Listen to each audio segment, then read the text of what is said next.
The world is still growing in terms of population. Certain regions are growing quickly, but other regions are reversing in that their populations are shrinking. One part of one continent is seeing this intensify. In this episode, we'll examine the reasons why this is happening and if there are any solutions.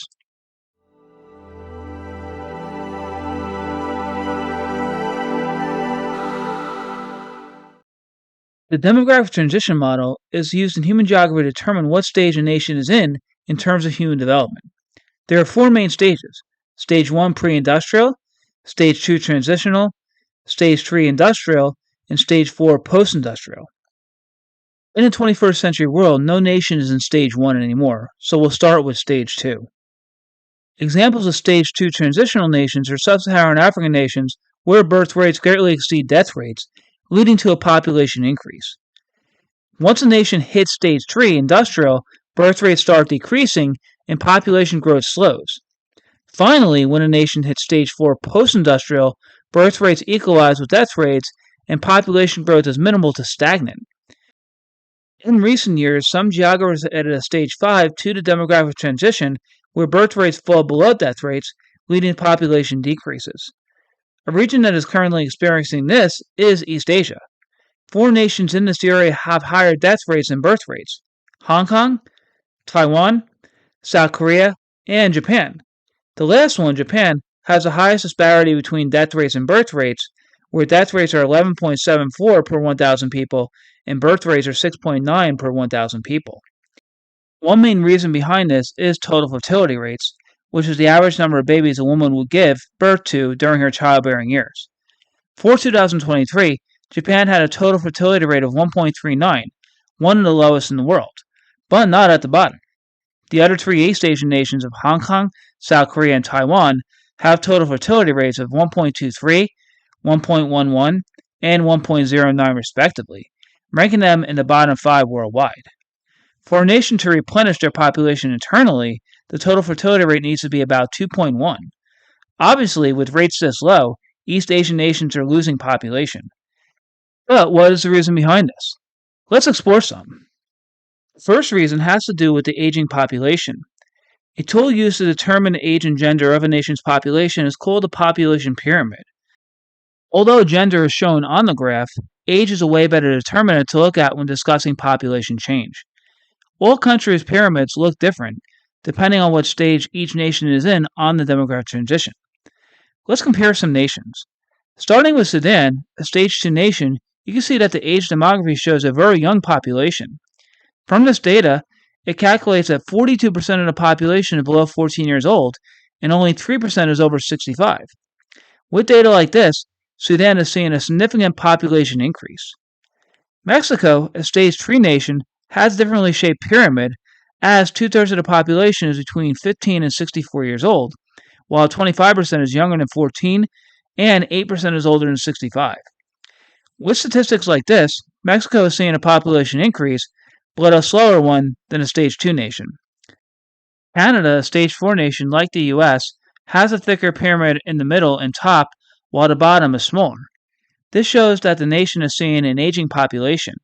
19% of Canada's population is over 65 years old, while 16% is under 14. Also, there still is some population growth, but it's very low. Japan, a Stage 4 and sometimes referred to as a Stage 5 nation, has a very thick top to its population pyramid, which means that a lot of people are elderly. In fact, nearly 29% of the population is over 65, while only 12% is under 14. These statistics show a population decrease, which Japan is currently experiencing, along with other East Asian nations in a similar demographical situation. Because of an aging population, the median age of many East Asian nations is high. Japan has the second highest median age in the world after Monaco at 48.6 years old, while Hong Kong is 7th at 45.6, South Korea is 29th at 43.2, and Taiwan is 36th at 42.3. For comparison, the US is 38.5. A higher median age means that individuals are getting older and less likely to start families, which leads to the next reasons. Correlated with the high median age, the average age for a woman to have her first newborn is high in East Asian nations. Hong Kong's median age for this is 32.8 years old, the highest in the world. And right behind it at second is South Korea at 32.5. Taiwan is ranked 17th at 31.5, and Japan is ranked 19th at 31.4. The age range of childbearing years for females is from 15 to 44 years old, but in industrialized nations is up to 49. However, a pregnant woman over 35 is considered a geriatric pregnancy. Although 35 isn't old, more complications can arise for women having children above that age. In terms of population replenishment, an older median age for pregnancy connects to less children. If a couple has their first child in their mid-30s, there is less time for that couple to have 2 or more children. The more couples there are having only children, the lower the total fertility rate will become. In more extreme cases, especially in East Asia, more and more adults are not getting married and having children, leading to lower and lower total fertility rates. If this trend continues throughout the 21st century, these nations will lose a significant amount of their population. The question is, why are adults, particularly in these nations, not starting families? One reason is economic factors. Since Japan, South Korea, Taiwan, and Hong Kong are high-income developed nations, the cost of living here is increasing every year. In addition, these nations are heavily urbanized, and typically urbanized areas have a higher cost of living. Of the top 10 most expensive cities in the world, Hong Kong is second, Tokyo is fifth, and Seoul is seventh. Many individuals in their 20s and 30s may have a hard time making a decent income to live on their own, and let alone start a family. A second reason ties into the first one, and this is a focus on education and work. East Asian nations are highly educated, and individuals may want to focus on furthering their educational opportunities and job opportunities in their 20s and 30s.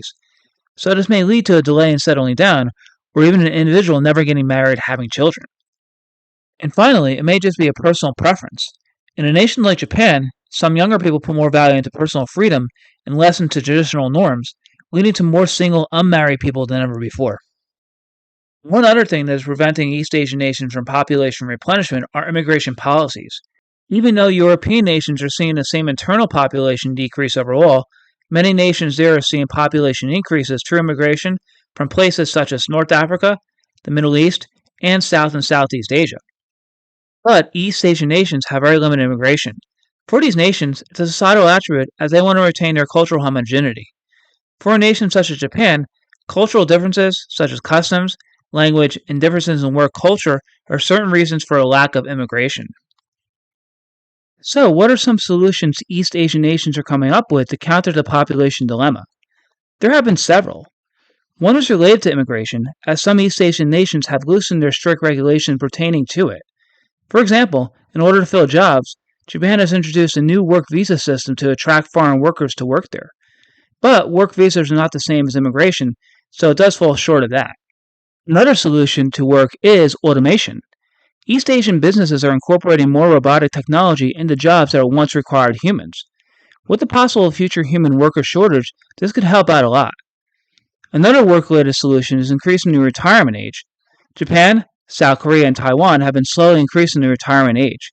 Of course, the main reason is the worker shortage issue, but also more and more people are living longer. Simply put it, 75 is the new 65. Another solution is pro-nationalist movements, where governments are promoting younger people to get married and start families. This movement comes with incentives, such as tax breaks and subsidized childcare. Another nation not mentioned before, China, initially had a one-child policy from 1979 to 2015 to slow down the population growth at that time period. But in 2015, the government relaxed it to a two-child policy, and in 2021, a three-child policy. Ironically, China, the most populated nation in the world, is facing the same challenges as other East Asian nations, in that TFR rates are low. Some projections show that by 2100, China may lose half their population. And finally, another solution is more of a work-life balance for working people. Although retirement ages are increasing, work week hours have decreased in East Asia. This means that individuals can spend more time at home, which may promote starting a family. Ultimately, in the next 100 years, the world population is going to start decreasing. Not overnight, but gradually. People living on Earth today won't see this occur, but we are already seeing this happen regionally like in East Asia. Is human extinction possible through low fertility rates? Let me know what you think in the comment section below. Thank you again for watching this episode of Our World, Our Planet, Our Home. Be sure to subscribe and remember that new full-length episodes premiere every Wednesday at 2 p.m. Eastern Time and shorts premiere every Monday and Friday at 3 p.m. Eastern Time. Until next time!